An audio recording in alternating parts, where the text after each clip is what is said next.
Thank you, Ange, and thank you to all of our speakers, speaking so powerfully about things that really, really matter. And Bliss, that was incredible. And Bliss has never spoken in public like this, from a stage like this before in her life. I saw her about half an hour, 45 minutes ago, a little apprehensive, but you absolutely nailed it there, Bliss. Well done, and what an amazing contribution. An amazing contribution you're already making to our country, so thank you for that. And as Ange said, it is really great to be here at the iconic Pinewood Studios, the spiritual home of Britain's film industry. And, you know, the leader of the opposition thinks that if you do a couple of shifts in McDonald's, then you can become... Well, by that logic, if I keep coming back here, I could be the next James Bond. But this really is an incredible place. I'm sure you felt it when you came in. Countless Oscars produced here. An engine of growth which supports 8,000 jobs. And more than that, a beacon to the world of British creative brilliance. So I'm delighted to be here to launch our plan for change, because this is about who we are as a nation. How do we project our value, show our strength in an ever more volatile world, but also to show to the British people that their country can still do great things. And to be honest, not just great things, things that they should be able to take for granted, the basic functions of the state. Take the NHS mentioned earlier, because perhaps more than any other institution, it represents the bigger us. Millions owe everything to it, and 2 of them are here.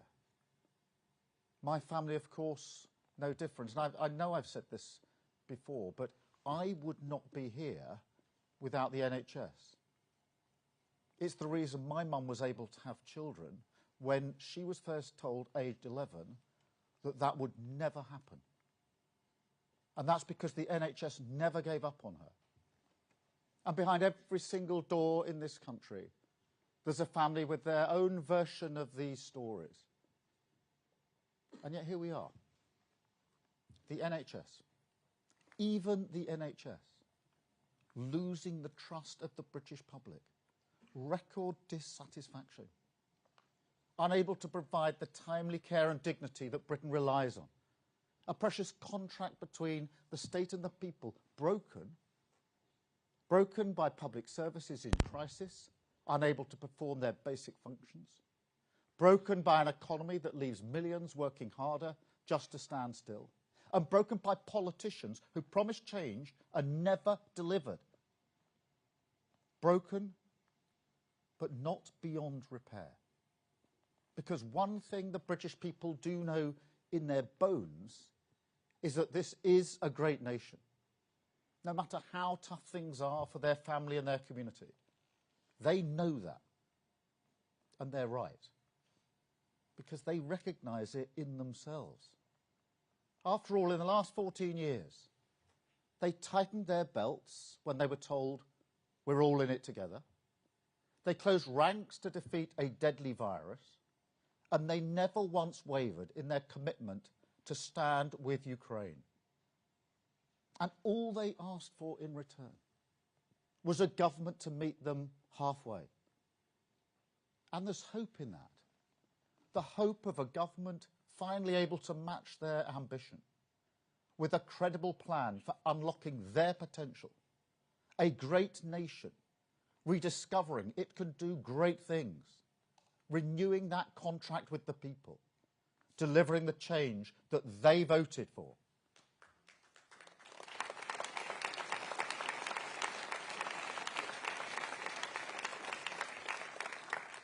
But that's the catch, isn't it?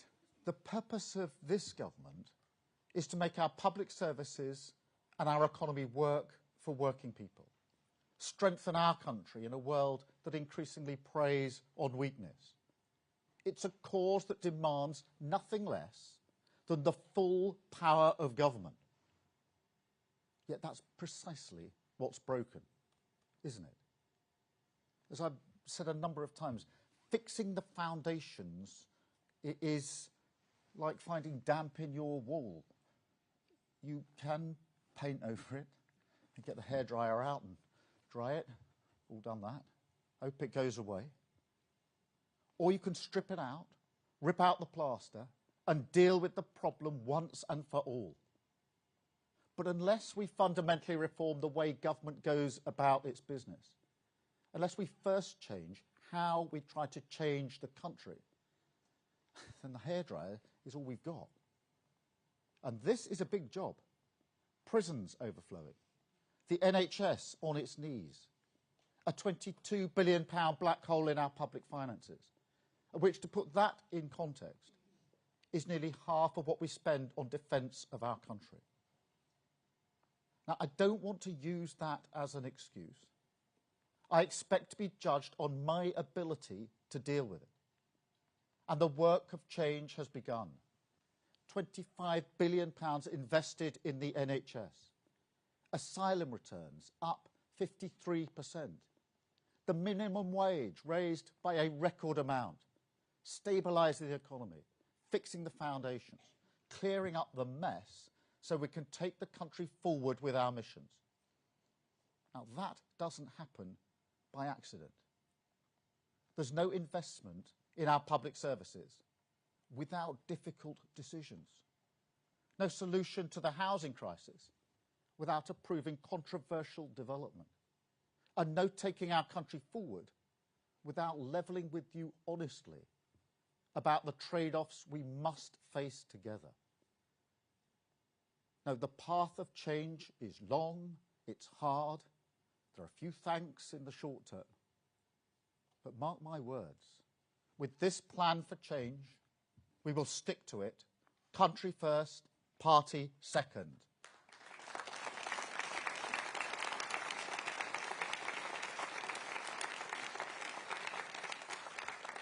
So in that country first spirit, we change our plan, a plan for change, a plan that does two things at the same time. First, it doubles down on our national missions, a strategy that for all the has remained robust since we published it nearly 2 years ago, a strategy that will give the government and the nation, whether in calm or choppy waters, the stabilising certainty of the clear destination, guide us towards a decade of national renewal. Yes, some will say, we've heard these missions before. Where's the rabbit out the hat? In Westminster, they always say that. But I make no apologies for sticking to our plan, and no apologies for fixing the eyes of Whitehall, but on the long-term good of our country. However, to drive those missions forward in this Parliament and show our progress towards them, today we publish new milestones, measurable milestones, that will also give the British people the power to hold our feet to the fire. Because that accountability, that is part of how we shift the focus in Westminster towards long-term change. Second, our plan commits Whitehall to mission-led government, an approach to governing that won't just deliver change, but also change the nature of governing itself, fix the foundations and find tools for the job. Make no mistake, this plan will land on desks across Whitehall with the heavy thud of a gauntlet being thrown down. A demand, given the urgency of our times, for a state that is more dynamic, more decisive, more innovative, less hostile to devolution and letting things go, creative on the deployment of technology, harnessing its power to rethink services, rather than replicate the status quo in digital form. artificial intelligence is particularly crucial here. And this country, we are strong already, and we must become stronger still. And we must also tear down the walls of Whitehall, let the nation in, a state that builds its capacity through partnership, rather than viewing itself as the only source of expertise. Because ultimately, mission-led government is a plan for the nation, a partnership. Businesses, charities, campaigners, unions, investors, England, Scotland, Wales and Northern Ireland, the people of these islands, all pulling in the same direction on taking our country forward. Because at the end of the day, we all have a stake in change. We all look forward and see the same horizon. We all feel the burden of where we are as a country. The contract which must be repaired is ours. And that requires change. So this is our plan. It begins, as we set out in our manifesto, with strong foundations: economic stability, national security, border security. Those fundamentals never change, and we will never risk them. That's the argument we made and continue to make about the values of a changed Labour Party, serving the real concerns of working people. Not changing the conversation, not walking away or talking down to them. And that's not just about immigration. But, as ever, that shows the argument. Take these statistics that were published last week. Which clarity, how the Tories lost control of immigration, opened the borders deliberately to cover up the extent of their economic stagnation. Zero regard for the damage to trust in politics. Absolutely unforgivable. Now, this government will reduce immigration, legal and illegal, because that is what working people want. And not just on migration itself, also the way that they want the economy to grow for them. That is absolutely the change that we... And we're not hanging around. We're clearing the asylum backlog, processing thousands more claims than when we came to office, returns of foreign national offenders up 29%, on track for the highest overall number of returns for 6 years. That is what dealing with the problem seriously looks like. A much more meaningful deterrent than spraying taxpayers' money up the wall or the ridiculous Rwanda gimmick. And then, on those strong foundations, we rebuild Britain with our national missions, driven forward in the harsh light of accountability by the milestones for this Parliament. 1, higher living standards in every region of the country as we target the highest sustained growth in the G7. So working people have more money in their pocket. The burden of the cost of living crisis no longer intruding on the joy of their family life. 2, Britain rebuilt with 1.5 million new homes. So the security I enjoyed when I was growing up, the base camp aspiration of home ownership, doesn't move further and further away from working class families like mine. 3, safer streets, more police on the beat, stamping out antisocial behaviour in every community. Because nobody should feel insecure in the streets that they call home. 4, the best start in life for every child, with a record proportion of 5-year-olds starting school ready to learn. Because it's a scandal, an affront to the British value of equal respect, if we do not give every child, whatever their background, a fair chance to succeed. 5, clean power by 2030. Homegrown British energy, making our country more secure. So never again can a tyrant like Putin attack the living standards of working people. And 6, waiting lists in our NHS cut. The 18-week target from referral to treatment finally met. A symbol of the NHS back on its feet, facing the future, dignity and care restored to millions. Now, some people may say, that's pretty brave. You've seen the books now.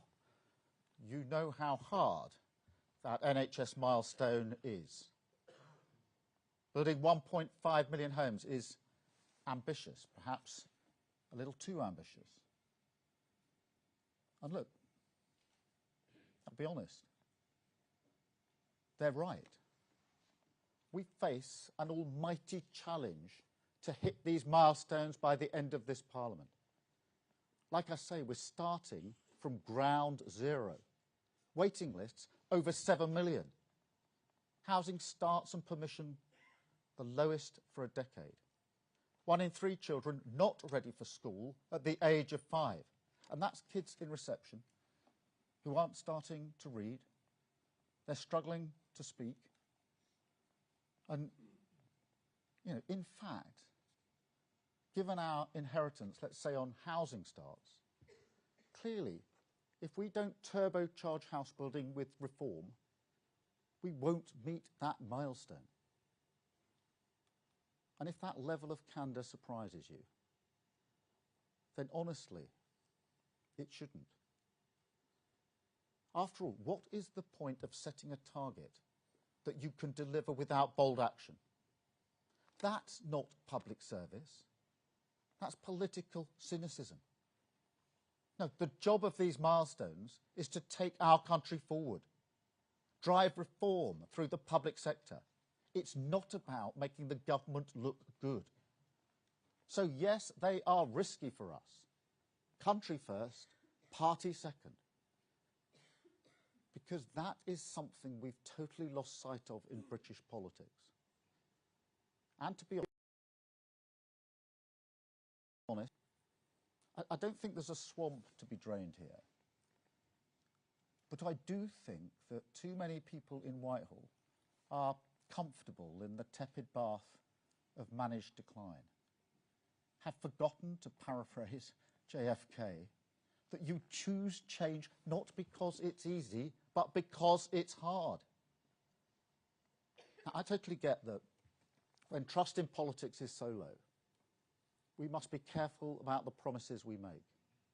But across Whitehall and Westminster, that's been internalised as a don't say anything, set targets that will happen anyway, like Rishi Sunak's inflation target, for example.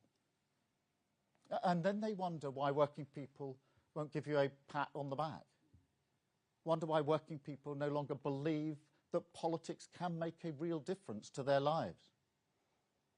Our plan for change is a break, both with the unrealistic bluster of Boris Johnson, but also with the acceptance of decline that was Rishi Sunak's 5 pledges. Our plan for change is the most ambitious and credible programme for government in a generation. And we embrace the risk that comes with it. Because if there was no jeopardy, if there was no resistance, no blockages or impediments for us to remove, then as sure as night follows day, that will be a sign that we're not serious about delivering change. And I will never do that. The mandate was for change, and change is what we will deliver.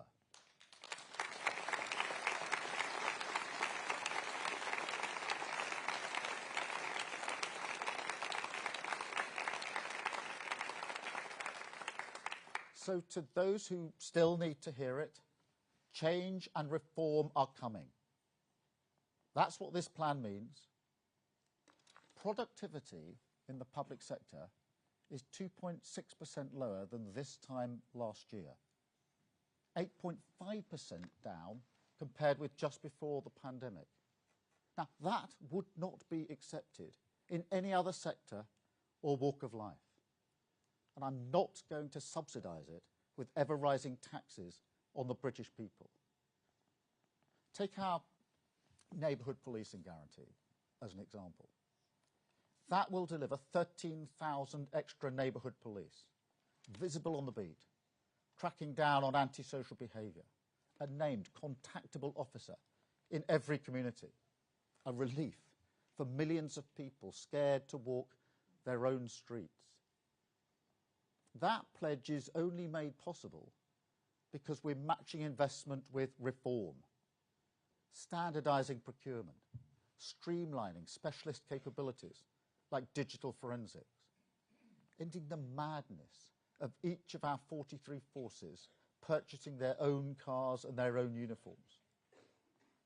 Or take our planning system, a blockage in our economy that is so big it obscures an entire future, stops this country building roads, grid connections, laboratories, train lines, warehouses, wind farms, power stations, you name it. A chokehold on the growth our country needs, suffocating the aspiration of working families. I mean, you walk around our country, you look at our infrastructure, and it is clear almost immediately that we have long freeloaded off the British genius of the past because we won't build a future. We haven't built a reservoir for over 30 years.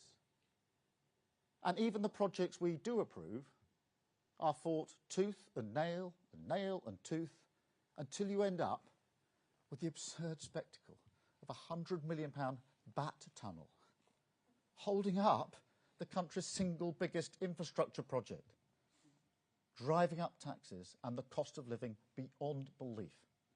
And I tell you now, this government will not accept this nonsense anymore. We will streamline the approval process in the forthcoming planning and infrastructure bill. And driving through reform, I can announce another new target. Not just 1.5 million homes, but also 150 major infrastructure projects. A milestone that will triple the number of decisions on national infrastructure compared with the last Parliament.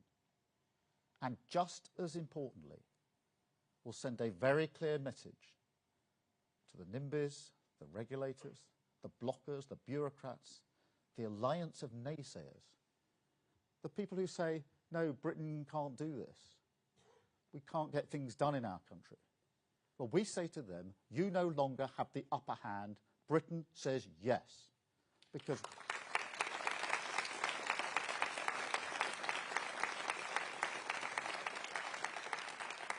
Because whether you like it or not, we are building a future for working people, making our country strong with stability, investment and reform. And we're building it with urgency because there's no time to lose. Everyone can see there's a growing impatience with traditional politics.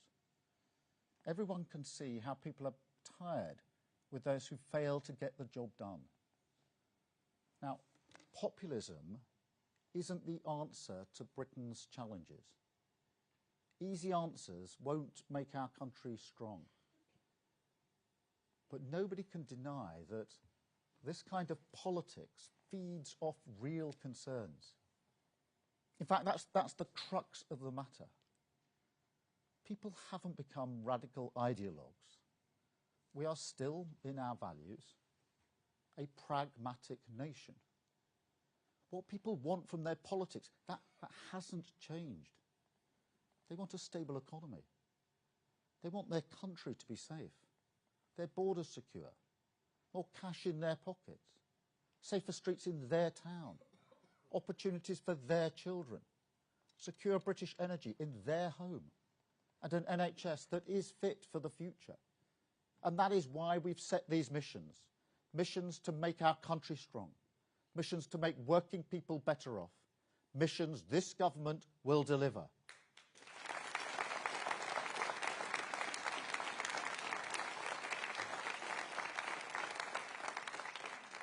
And I don't think these are unreasonable hopes.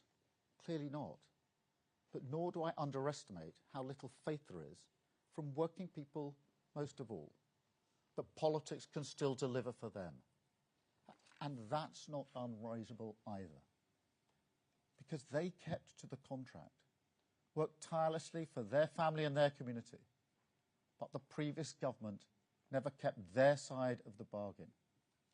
And that is what we must change. That is what these missions add up to. I don't want to give you the whole story about my parents all over again. But no matter how tough life was growing up, they always believed that if they worked hard, Britain would be better for their children. You can call that hope. You can call it security. You can call it aspiration. In the end, it amounts to the same thing. It's a feeling, a belief, a confidence that allowed working class families like mine to raise their eyes, to look forward and build their lives around the future. People can call that sentimental if you like, but I am convinced that if we unlock that potential, there is so much power in this country. I'm convinced that if we get these missions right, we can make our country stronger.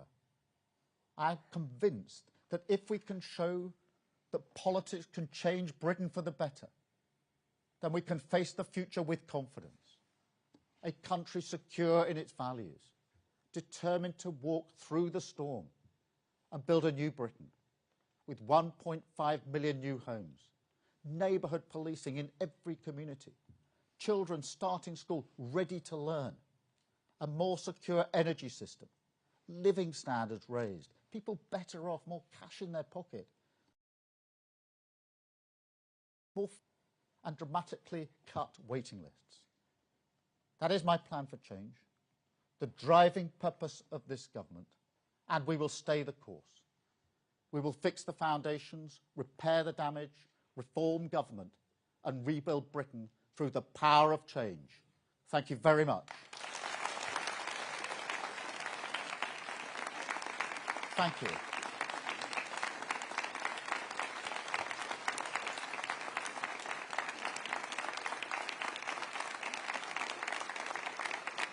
Thank you very much.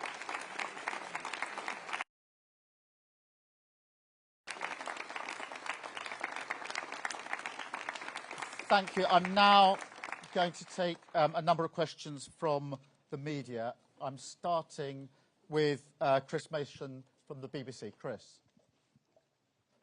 Thank you, Prime Minister. Chris Mason at BBC News. You've set out these milestones this morning. Immigration isn't one of them, but you have talked about it and it is in the document. And so people might wonder whether it's a priority or not. Thank you. There are basics in government. One of them is security and security of our borders. And they're foundational. And they must be delivered. So immigration and control of immigration must be delivered. That is a foundational principle that any government must do. The missions then sit on top of that. They're the change that the government will then bring about. And so these are absolutely integral to our plan. They're the foundational stone of the plan, and they will be delivered. We'll bring in immigration down, both legal and illegal. But I take that as the basic security that any government must deliver, and we build the 5 missions, the plan for change on that. Thank you, Chris. Can I come to... Yeah, I've got stuck. I got stuck, I'm up. Prime Minister Beth Rigby, Sky News. I want to follow up on Chris's question because I'm a bit confused. You say migration in this country under the Tories is unforgivable. You said borders are one of your top 2 priorities. You put tackling small boats into your mission promises before the election, adding it to your 5 missions. And yet on the banners behind you, there's nothing there. In the 6 milestones of measurement, there's nothing there. So you have not given the public one metric on which to measure when it comes, because you fear failure, or is it because you said it was a priority to win, but actually it's not even in your top 6? Thank you. No, Beth. The way we've constructed this is that there are foundational things that a government must do, and they are based on security. So national security is obvious, but border security is equally obvious in my view, and that's why I've said we are committed to bringing down immigration, both legal and illegal. We must stop people crossing in boats across the Channel, and we have to get to grips with the volume of regular migration we have in this country. The statistics last week were shocking. Net migration of nearly 1 million, quadrupled in just 4 short years. It is the duty of government to bring that down. It is our duty to do it, and that's why I said it out in my speech, that that is what we would do, and we will do it. The missions are then the additional things that we want the government to do, the change that we want to bring about, and that's why we set them out in our manifesto. Each of the chapters in our manifesto was an example of how we would deliver that, and the plan for change then takes them forward with measurable milestones so that the public can see whether we're making the progress that we need to make in the missions. But the foundation is still the foundational stone on which this is built, which of course includes as an integral part border security. Thank you, Beth. Robert from ITV. Robert Beston, ITV. Prime Minister, I don't know whether your colleagues mentioned this to you, but there's actually never been a parliament in modern times when real household disposable income didn't rise. I mean, it rose the lowest on record in the last parliament, and it's currently forecast by the Office for Budget second lowest on record in this parliament, largely because you put up employers' national insurance. So what is your target for increasing real household disposable income, living standards? Because unless you put a numerical target on it, it's a meaningless milestone. One of the worst failures of the last government was that living standards went down. People were actually worse off at the end of the government than they were at the beginning of the government. That's unforgivable. And that's what we want to turn around, to make sure people feel they're better off. There's one thing that came across in the election. Ask people the questions on the doorsteps up and down the country, do you feel better off? There was only one answer given to that question, which was no. And that's what we intend to turn around. Stabilising the economy was an essential first step, because until you stabilise the economy, you can't build anything. On that, we then drive at living standards and drive them up. And people know when they're better off. It's one of the first things that people talk about. Of course, we'll go on. That's what the milestones are here. They all ladder up to our plan to make sure that living standards go up. But this is, I think, one of the most important people. Do people feel that they're better off? Do they feel safe? Do they feel they've got an NHS that's working for them? These are the fundamentals that I think everybody is most concerned about. Thank you very much, Robert. Chris Hope. Chris Hope from GB News, Prime Minister. Again, sorry on secure borders. Your plan is to reduce net migration and reduce overall small boat crossings. GB News viewers will be saying simply, is that it, Prime Minister? Why can't you stop the boats and cut net migration to under 100,000? Is it because you can't or you don't want to? And just very quickly, can you afford all this with no more big tax rises? Look, Chris, we are going to drive down migration, both legal and illegal. That will only be done with a serious plan. We had a gimmick for a number of years called Rwanda. What happened? The numbers went up. We wasted a lot of money, £700 million, removing 4 volunteers to Rwanda. It didn't work. The only way to make it work is to smash the gangs that are running the vile trade, and that's why we've invested so much in setting up the command that is needed to do that, and with the enforcement action that follows through. And as you know, there was a very significant arrest just the other week in relation to the work that we are doing. That is how you do it. That is serious. That is a government that absolutely is getting into it. We had You invite me to put an arbitrary number on it.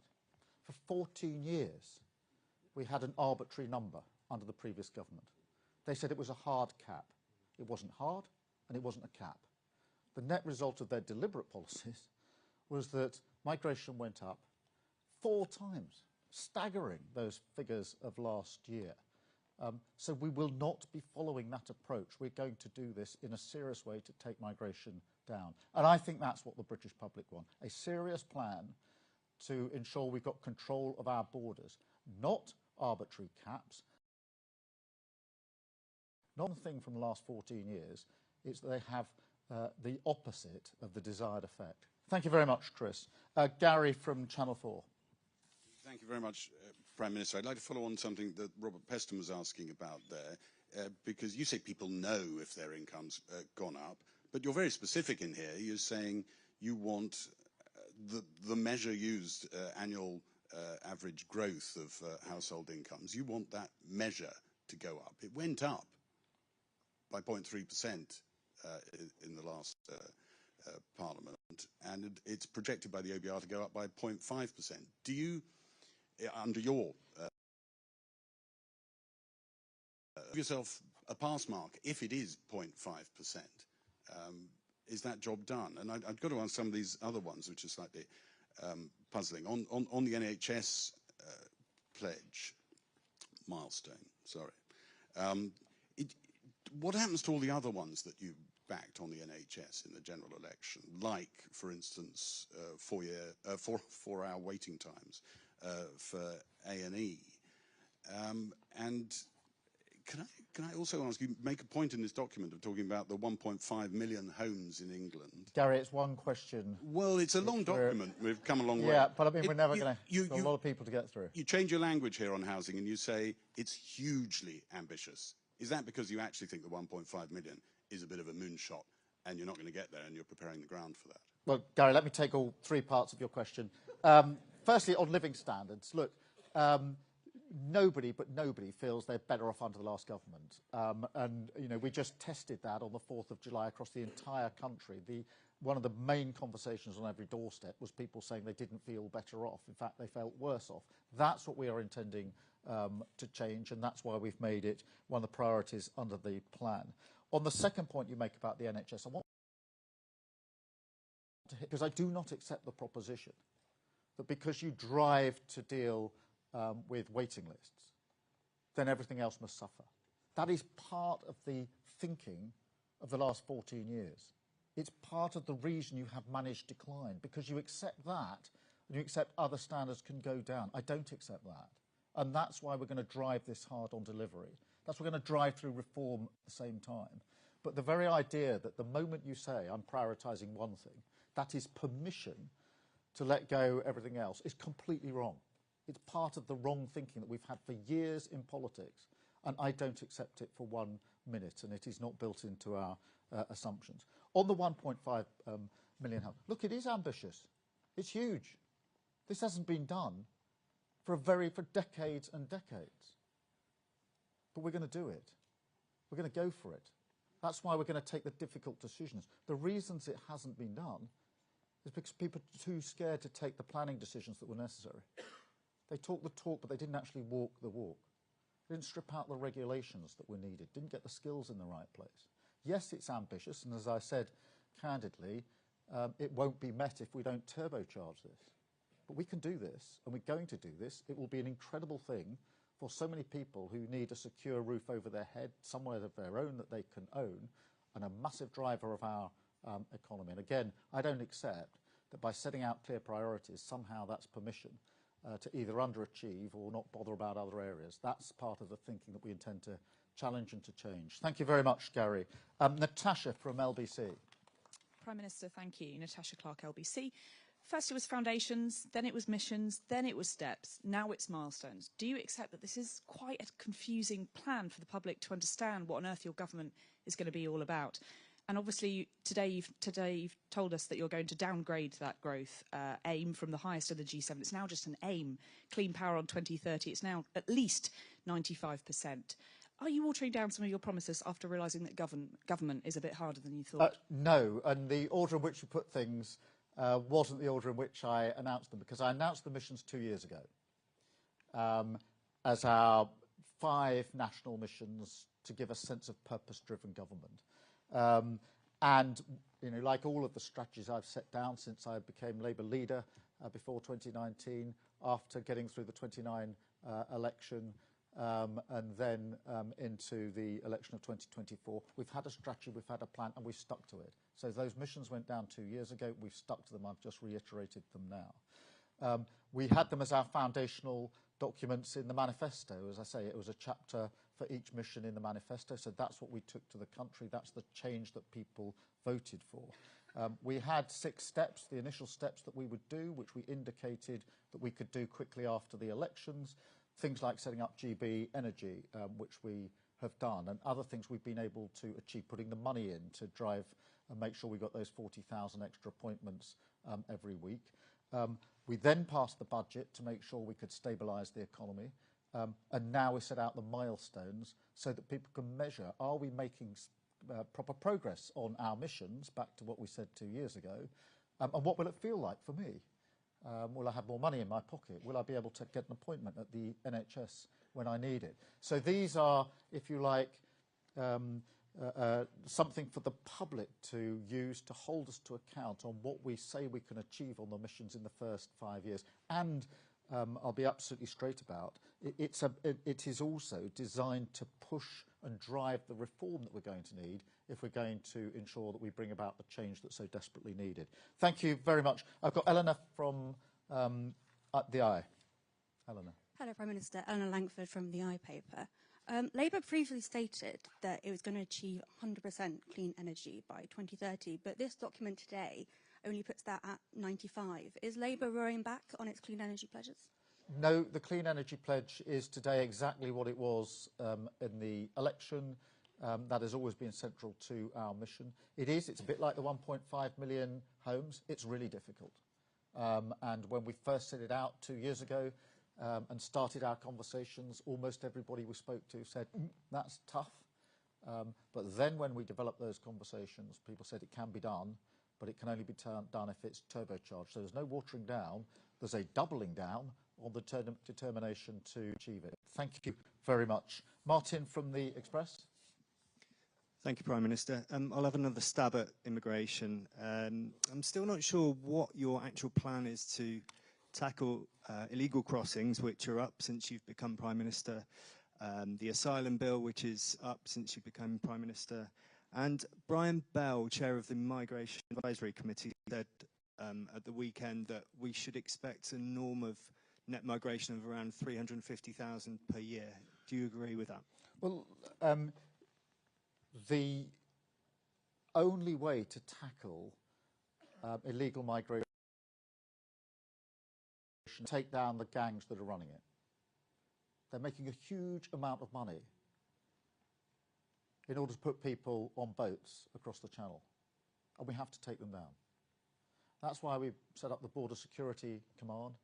That's why we're striking agreements with other countries. That's why I'm investing a lot of my time face-to-face with leaders to make sure that that law enforcement is coordinated and we have collaboration. I've done this before. I was chief prosecutor for 5 years. We had then, in my time, to deal with terrorist gangs who were also operating across borders. We had to deal with gangs that were moving drugs and guns across borders. I've never accepted, and I won't accept, and I've said this before and I'll say it every day, I've never accepted that apparently we can deal with terrorist gangs, apparently we can deal with gangs that are running guns and drugs, but apparently we can't deal with those people who are running this vile trade. I don't accept that. And I think that's the serious answer to this problem. Not a gimmick that made absolutely no difference and cost a fortune. And so that's how we have to take down the gangs that are running the trade in the first place. On the asylum costs, of course we've got to bring them down. We've got to process the claims.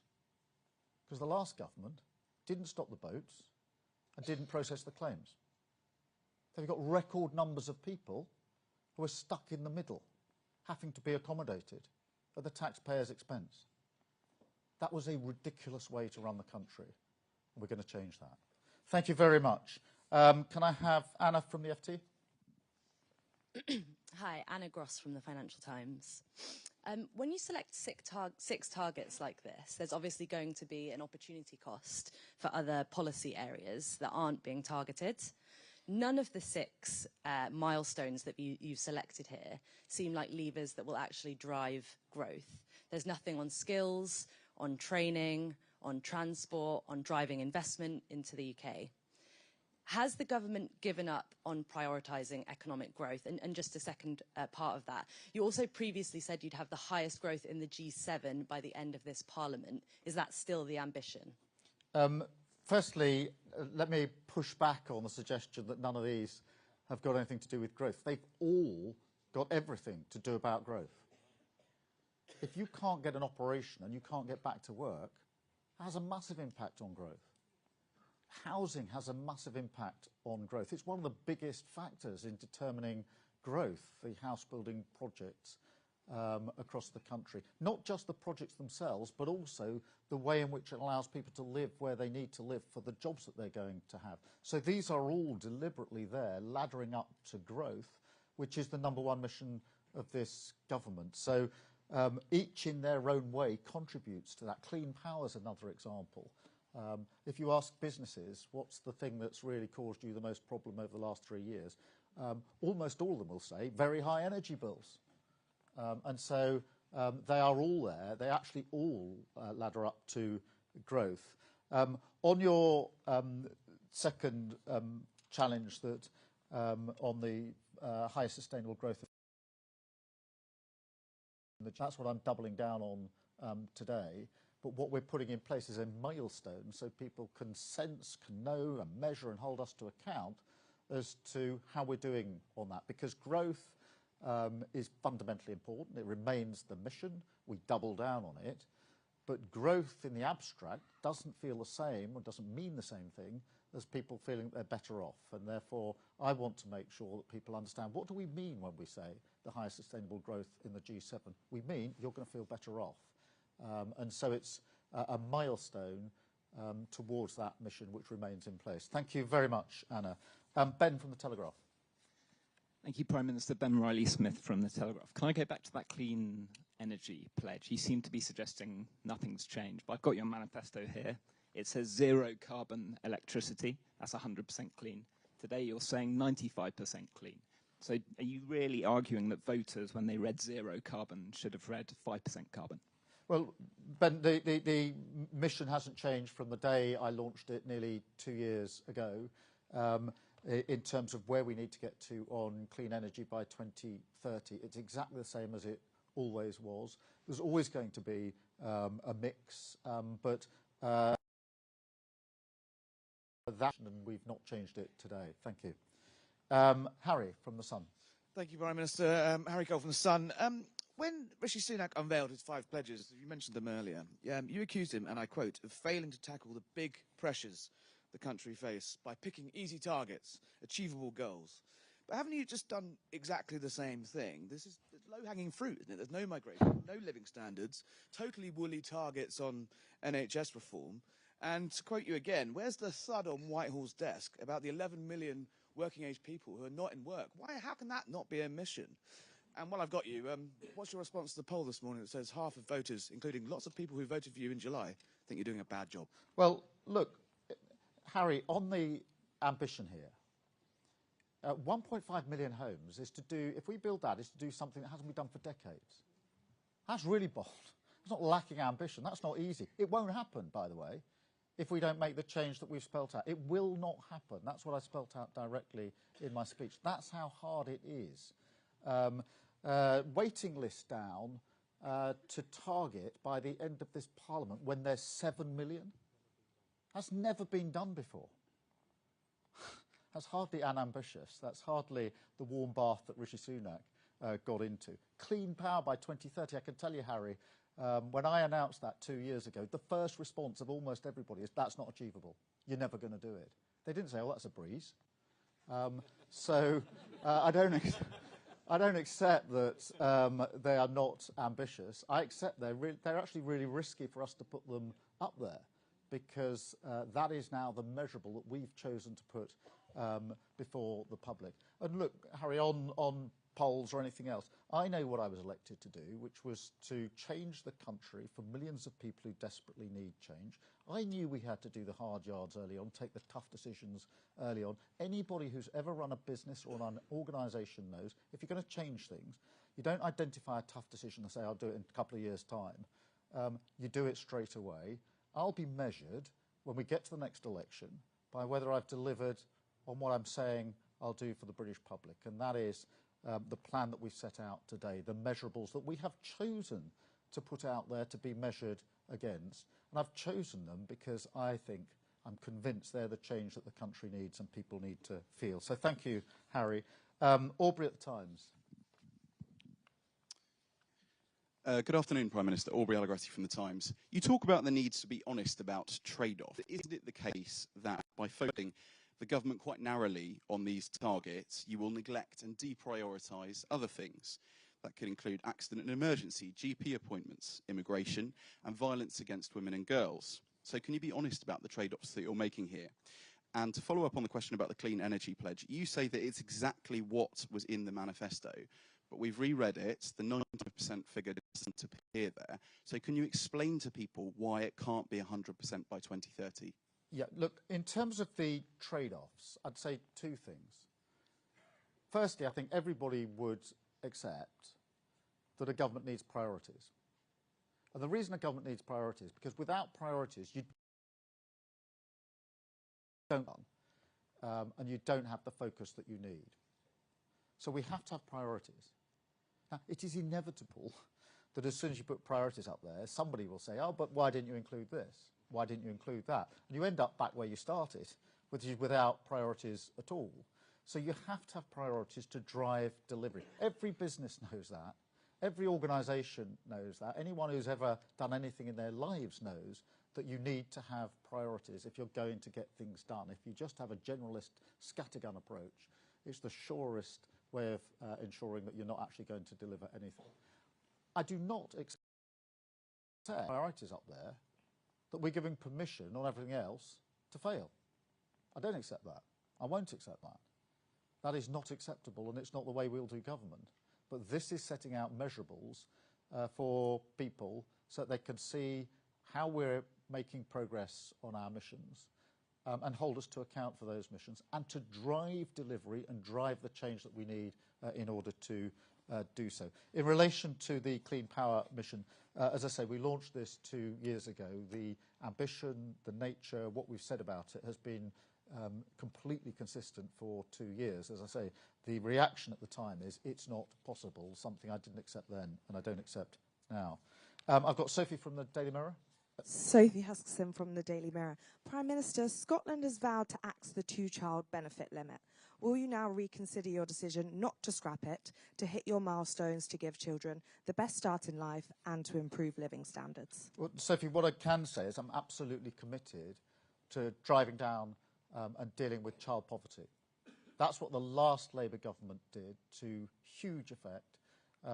It's why we've set up the task force to deal with this. But I don't accept that this is just one thing that needs to happen. If you're really going to tackle child poverty, you've got to look at housing, you've got to look at health, you've got to look at education, you've got to look at so many aspects of a child's life in order to take it seriously and to bring it down. So I know it's easy to think there's one silver bullet, and if you just do that one thing, that will change everything. I don't accept that, but we've got a strategy that we're working on to ensure that we do what the last Labour government did, which is to drive down child poverty. Thank you very much. I've got Harriet from the Daily Mail. Thanks, Prime Minister. Harriet Lyne, Daily Mail. Since coming into office, you've launched 67 reviews, consultations and task forces, with even more in the pipeline. Critics say you're more interested in talking shops than tough decisions. Don't these reviews show that you simply didn't have a plan for what to do when you got into government? No. And if you look at what we've done, there's a whole list of things that we've done already in government. I listed some of them in my conference speech in September. I haven't got time to repeat that speech here, but there were a long list of things that we've already delivered on, setting up Great British Energy, making sure that we're doing the already starting on the planning reform that we need, already using the money we've got to bring down the waiting lists in our hospitals. There's the Border Security Command already set up. So the delivery, there's lots and lots of stuff that's being delivered. But of course we've got to review things when we get into government. The first thing we had to do was review the books. I'm glad we did, although I didn't like what we found. We reviewed the books and found there was a £22 billion black hole. It's a good thing we did that review, because if we hadn't done that review, we wouldn't have been able to pass the budget, which is now stabilising the economy. We reviewed how many people we had in our prisons. Many more than we needed, bursting point, to a point where, when I was trying to deal with the disorders, we were really struggling with whether we had enough prison places. That's unforgivable. I don't care which political party anyone supports. That is totally unforgivable. We're reviewing what's going on in immigration, because the numbers that came out last week were staggering. Of course we're going to review how we're going to deal with that, because everywhere you look, the failure of the last government was much more profound and deep than even everybody thought it was on the 4th of July. So, like any business or organisation, as I say, you've got to understand what you're dealing with once you're in a position to deal with it. And that's why we are looking across the board, looking at what we've got to do, and already getting on with the change that we need. Thank you very much. Thank you all. Thank you for being here.